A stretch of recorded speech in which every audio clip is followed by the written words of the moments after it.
Hello, welcome to another episode of Getting Started with p5.js. Today, let's talk about functions. First of all, what is a function? A function is a chunk of code that is grouped together to do a particular task. We have been using functions.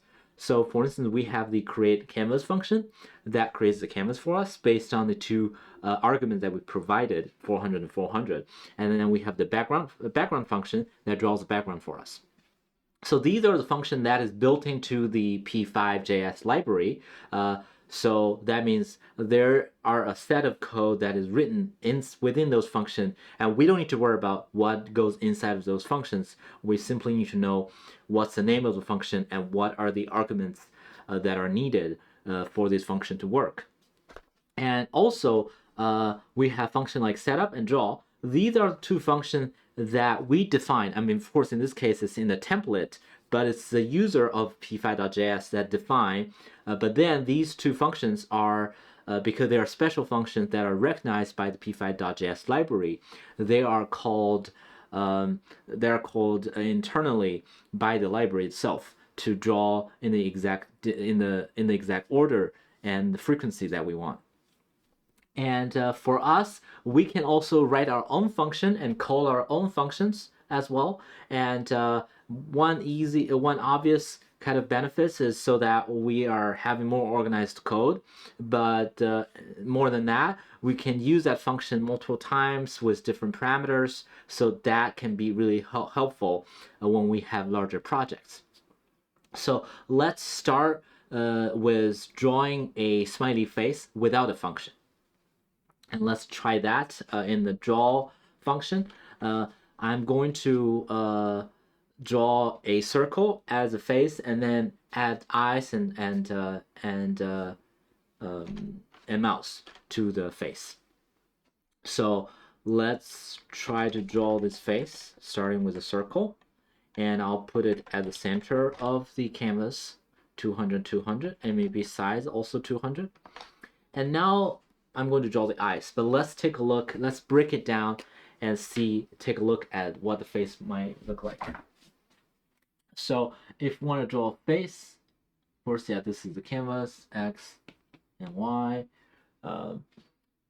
Excuse me for that drawing here.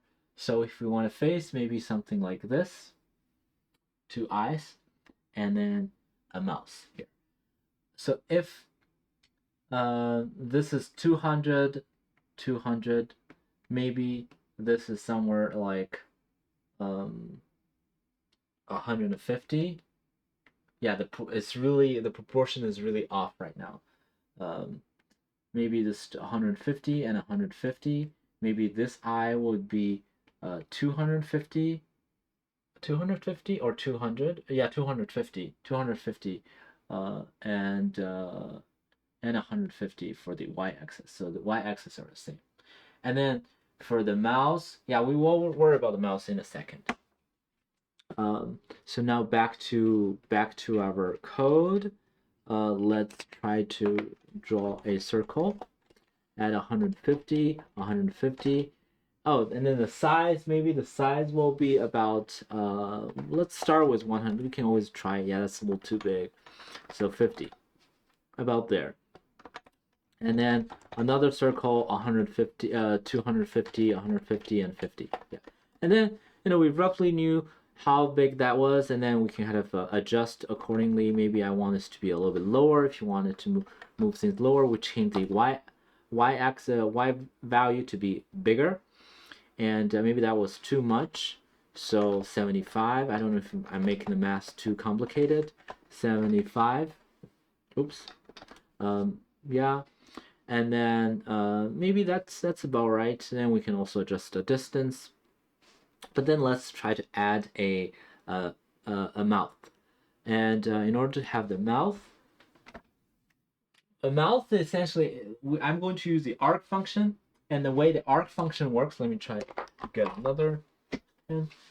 The way the arc function works is it's as if we're drawing a ellipse, and then we're dividing it. We're drawing only half of ellipse, okay? And then we need to know where this ellipse is located. So if it's center, then it's going to be 200. So that's the x of the ellipse. And the height, maybe it's a little bit lower than the center of the face. So 300 maybe. Or yeah, we'll see. We can adjust these numbers a little later. And then the width is about half of the face. So because right now I have 200 as a face, so maybe 100 for the mouth. And then what's the height? Maybe 50. Yeah. So that's the arguments we are going to have for a ellipse. But then for arc, we actually need to specify two more values, which is the starting angle and the end angle. And in P5.js, the angle always starts from the right side. So starting from there, that's 0 angle, and then we want go all the way to this side, which is 180 degrees. But in radian, that is pi. Yeah, pi is just a radian way to represent 180. That was for degrees. Yeah. And that is going to be provided in the next two arguments. And let's try to do that. So I'm going to first start with the ellipse. And what I had was 200, 300, which is x and y coordinate, and then the width and height. Okay, it is a little bit too low. I don't know what I was thinking. So the height is going to be maybe 250. Yeah, maybe that's about right, or a little bit taller. About 200. Oh, that's, yeah, 230. Maybe that's about where I want it to be. And then when I want to change this to arc, I need to change the function to arc and then angle 0 to pi. That's how we draw a smiley face. But I want the smiley face to be more smiley. Like I can increase the angle here, like 80 maybe. Yeah, maybe that looks a little better. So now we have a smiley face. And how do we turn this into a function? If you want to turn this into a function, just like set up and draw, we write a function that's called face. And so exact same format, face, parenthesis, and curly braces, and then we can copy all 4 lines of code and paste it right here. Yeah. And of course, when I run this, nothing happens. Why? That is because we have the face function, just the same way that we have rect function, we have all these functions, but they don't do anything until we call them, until we write them inside of draw or setup. So if I call the face right here, now I have a face. Okay, so this is the first step of how to write a function. We wrote a function, we called the function, but it's not particularly useful. I mean, it is useful in the sense that it helps group the code. So now it's really clear. Like if I have all the circles and arcs in the draw, I don't know what's happening. But if I have face function, I know that I'm trying to draw a face there. So that's really clear. That's already a step. But now I'm going to duplicate. And let's add parameters. So functions with parameters. Yeah. And what is parameters? Parameters essentially is for us to be able to control where we draw the face, how big we draw the face, just the same way ellipse or rect work. Because right now we are not providing any numbers, so the face is always drawing at the same location. So how do we make this more useful? Let's start with defining some variables in here. So let's say x, I want this to be center. So let x equal to 200, let y equal to 200, and let the width of this face is going to be 200, and then let height of the face is 200. And then our task here is to be able to draw this exact same face, but based on x, y, wh, or calculations of them. So how do we do that? First step, easy. Essentially, we want the contour of the face. That actually, since now we want to control both the width and height, instead of circle, we want to use ellipse, and then we can provide x, y, w, and h. Okay, that's the first step. Good. And now the circle. Now the eyes. Where do we want the eyes to be? Let's get back to the whiteboard. And I realize this drawing is a little bit messy at this point, so let's try to do this again. I'll start with this pin over here. So this is 400, 400. Okay, and now over here we know that this coordinate is x and y, which is the center. Okay, so now where do I draw this eye? Eye to be here. So we want that to be based on the position. So where is the position of this? That is going to be x minus a certain number. Right now I have 150, so that is going to be x minus 50. That's one way to do it. But then once we rescale this, then we can actually, let's try this out and see what the problem might be. Yeah, let's do this. So x, we can then the math is a lot easier, and we can just doing that by looking at it. So let's start with that and then see if we have any issue with that. So now the circle, so 150 is going to be x divided by 50. That is x plus 50. Okay, so everything looks the same so far. And then in terms of the height, that is y minus 25. Y minus 25. Okay, and then arc, same thing. Arc is has the same x as the contour of the face. And then this is y plus 30. And for the width and height, okay. So now it looks pretty much, I mean, it's exactly the same as the face we've drawn earlier. But how do we actually use those parameters? Instead of those variables here, we can actually define them in the face here, inside of the parenthesis, x, y, w, h. Now, this is not going to work, because now we have to provide the numbers when we are calling the function. So 200, 200, 200, 200. Okay, again, same thing right here. But now, as soon as we start to change, we can change the location, which is great. 100, or maybe you change this to 300. So these works. That's great. But because we never use W or H, so the size actually doesn't resize properly. So 50, 50, oh, that's kind of not super clear. So let's, if we change this to 100 and 100, you see the contour of the face shrunk, but the eyes didn't change. The placement of the eye didn't kind of proportionally shrink, and then the size of the eyes and all didn't change. And that is why we also need to use W and H to calculate these other numbers. And let's get back to the whiteboard. So now, because we know this was 50, so, and we want to use the W and H to calculate the number. What is W and H? W and H was kind of started with 200. So essentially 200, how do we convert 200 to 50? So that is W divided by 4. So that's how you can get the number. For anything that to do with X, we want it to be based on W, and anything that to do with Y, we want that to be based on the H, right? So that's W. So the X coordinate of the left eye is going to be X minus W